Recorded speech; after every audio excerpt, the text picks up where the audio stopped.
Je m'appelle Sonia Quintin, j'ai 38 ans. Je suis éducatrice en CPE et également la maman de 2 beaux-enfants, ma fille Audrey de 16 ans et mon garçon Marc-Antoine de 11 ans. J'ai eu mes enfants jeunes, donc comme toute bonne maman, je me suis consacrée à mes enfants pendant plusieurs années en m'oubliant, je pense, en tant que femme. Depuis 3-4 ans, j'ai décidé de commencer à penser à moi. Donc ça a commencé avec la course. J'ai commencé à courir sur une base régulière.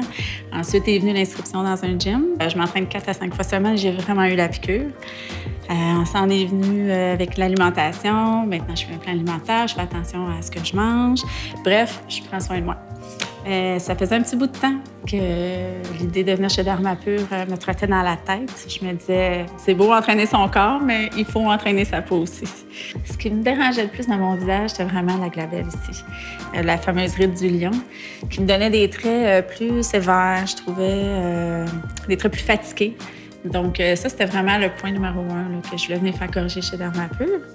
Il y avait également, suite à une perte de poids, c'est sûr qu'en m'entraînant beaucoup, je trouvais que ça s'était affaissé un petit peu, puis que les rides s'approfondissaient, que les traits se creusaient. Donc oui, je voyais la quarantaine qui s'en vient et je voyais à travers mon miroir qu'il y avait des petits points là, que je voulais faire corriger.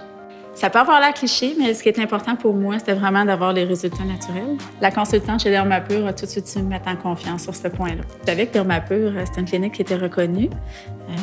Je pense que Dermapur fait sa marque dans le milieu, avec la qualité de ses intervenants, les docteurs et tout. Donc, j'étais en confiance en venant chez Dermapur. Je savais de toute façon que c'était chez Dermapur que je voulais venir. Je sais que certains soins qui peuvent sembler tabous pour certaines personnes. Par contre, je pense qu'en arrière de ce côté-là, qui peut sembler superficiel, il y a toute une question de confiance en soi, d'estime de soi. Puis, je pense que c'est ça l'important dans le fond. Puis c'est ce que j'ai envie d'inculquer et de partager à mes enfants.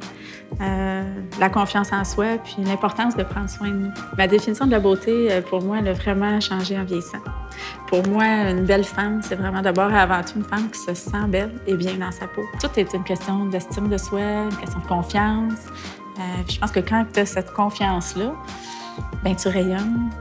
Puis ce rayonnement-là, je trouve que c'est ça qui définit la beauté d'une femme. Beaucoup. Et j'ai envie d'être cette femme-là, moi. Cette femme-là rayonnante en vieillissant.